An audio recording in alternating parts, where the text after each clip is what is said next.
अज़ीज़ दोस्तों, जीअं जीअं इलेक्शन क़रीब अचे पई ईअं वॾेरा पंहिंजूं चालूं ऐं पंहिंजे वाठनि खे इस्तेमालु कनि पिया। उन्हनि मां हिकु चाल हीअ आहे जो बरेलवी मौलवी हमेशह वांगुरु हिन इलेक्शन में भी किराए ते दस्तियाब आहिनि।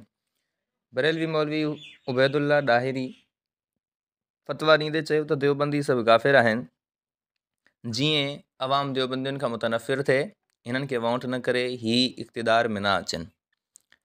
पोइ असां उनजो चैलेंज क़बूल कयो। पाण त राफ़िज़ियुनि जे 12 इमाम वांगुरु गार में लिकल आहे, मैदान ते अचे ई कोन थो, मैदान जो शायदि के बाड़ी आहे, पर पंहिंजे वाठनि खे पंहिंजे शागिर्दनि खे अॻिते कयईं। हाणे उन्हनि जे शागिर्दनि जी इल्मी हैसियत छा आहे उहा हिन कॉल रिकॉर्ड में तव्हां ॿुधी सघो था। जंहिंखे पंहिंजे किताबनि जी ख़बर नाहे, जेके उन्हनि जे आलिमनि लिखिया, ख़ुदि मुफ़्ती उबैदुल्ला ॾाहिरी जे पीउ जी किताब आहे, उन जी ख़बर नाहे। हाणे उहो अची मुनाज़रो कंदो, लिहाज़ा मुफ़्ती साहब ताईं ही वॉइस पुॼायो, ही वीडियो पुॼायो त मुफ़्ती साहब हिम्मत कयो, अख़लाक़ी जुर्रत पैदा कयो, बाक़ी सिर्फ़ु ॿ टाकूं न हणो, मैदान में लही अचो, असां तव्हांजा मुंतज़िर आहियूं। ख़बर पइजी वेंदी देवबंदी काफ़िर आहिनि या देवबंदी आशिक़ रसूल आहिनि।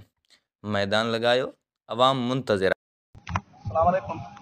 वालेकुम सलाम वरहमतुल्लाह। मुफ्ती मंठार साहब ॻाल्हायो पिया? जी हज़रत ख़ैरियत आहे? ख़ुश हो? अल्हम्दुलिल्लाह। तव्हां ॿुधायो?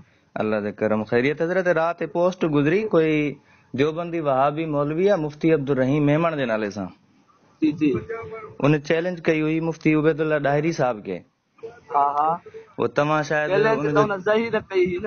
जी हा वो शायदि तव्हां चैलेंज उनजो क़बूल कयो आहे मुनाज़रे लाइ। हा क़बूल कयो आहे, असां तयार आहियूं।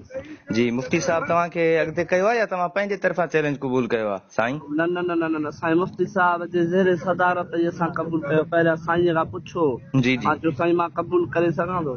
जी साईं जन फरमायो हा भली तव्हां क़बूल कयो। मां अकेलो न आहियां, ॿिया बि असां सां गॾु आहिनि। सही मतिलबु साईं मुनाज़रे लाइ तयार आहियो न? हा अच्छा पोइ मतिलबु त तव्हांजी फतह मुफ्ती साहब जी फतह थींदी, तव्हांजी शिकस्त मुफ्ती साहब जी शिकस्त थींदी। इहो वरी बाद में पोइ ॻाल्हायूं। साईं यार मां यहाँ पेपर ते हज़रत हिकिड़ो मसलो ॿुधी वठिजो, बाद में पोइ मां तव्हांखे कॉल कयां थो। कंडियारो आहियूं, पेपर पिया ॾियूं असां, तंज़ील मदाद पिया। साईं सिर्फ़ु 2 सेकेंड ॻाल्हि आहे। जी इहो देवबंदी वहाबी तव्हां फतवा ही उते मुफ्ती उबैदुल्ला ॾाहिरी साहब बि चयो त काफ़िर ऐं मुर्तद आहिनि। हा पोइ मुफ्ती उबैदुल्ला ॾाहिरी साहब जे वालिद साहब किताब लिखी आहे यज़ीद जे रद में। उन किताब जे अंदर उन उलमाए उम्मत जा अक़वाल लिखिया आहिनि, जंहिंमें देवबंदी मौलवी कासिम नानोतवी जो कौल अकाबरीन उम्मत में शुमार कंदे लिखियो अथई। जॾहिं देवबंदी काफ़िर आहिनि त पोइ ही अकाबरीन उम्मत में कीअं थियो, हिन खे कीअं शामिल कयईं? इहो त कुफर जी हिमायत आहे साईं। मां साईं जन जो किताब न पढ़ियो आहे, बाक़ी साईं जॾहिं तव्हां साईं जन जो किताब न पढ़ियो आहे त मुनाज़रा कीअं कंदव? मां मुफ्ती अब्दुल रहीम मेमणी ॻाल्हायां पियो। जॾहिं तोखे किताब जी ख़बर न आहे ॼट, पोइ तूं छा मुनाज़रा कंदे? उस्ताद खे वठी अच। तोखे पंहिंजे किताबनि जी ख़बर न आहे त तूं जे हिन उस्ताद जो पीउ असांखे अकाबरीन उम्मत मां लिखे थो, तूं जहालत जो हिकु पलंदो आहीं, तूं वरी मुनाज़रे जा चैलेंज करे थो, मुनाज़रे जो चैलेंज क़बूल करे थो, किताबनि जी ख़बर न आई। कम अज कम तो में एतिरी त सलाहियत हुजे, पंहिंजे किताबनि खे तूं पढ़े। मुनाज़रो ईअं थींदो आहे, छा टाइम रख, टाइम पर मिंट वठी आ, टाइम बि जल्दी में रखंदासीं जेको तुंहिंजे आहे सभु कुझु उस्ताद थी सां। पंहिंजे उस्ताद खे तयार कर, उनखे चऊं तो जेकॾहिं अख़लाक़ी जुर्रत ऐं हिम्मत आहे त मुनाज़रे जो टाइम रखे, पर टाकू न हणे। बार हू सोशल मीडिया ते इंतिशार फैलाइण जी कोशिश करे थो। इंशाअल्लाह पूरे सिंध जे अंदर जमियत उलमा इस्लाम तव्हांखे शिकस्त ॾींदी। पीपी खे तव्हां पीपी जी विंगार बांधे हिन वक़्त इंतिशार फैलायो था। ऐं पीर साईं बाज़ारे जे पुट अल्लामा राशिद ख़ालिद महमूद सुमरो खे आशिक़ रसूल चई करे तव्हांजी ऐं सिकंदरनि जी महिनत ते पाणी फेरियो आहे। हाणे तव्हांजी रोज़ी रोटी बंदि थिए थी, जेकी उन ते पई हले, तॾहिं तव्हां वावेला कयो था, मथो पिटो था।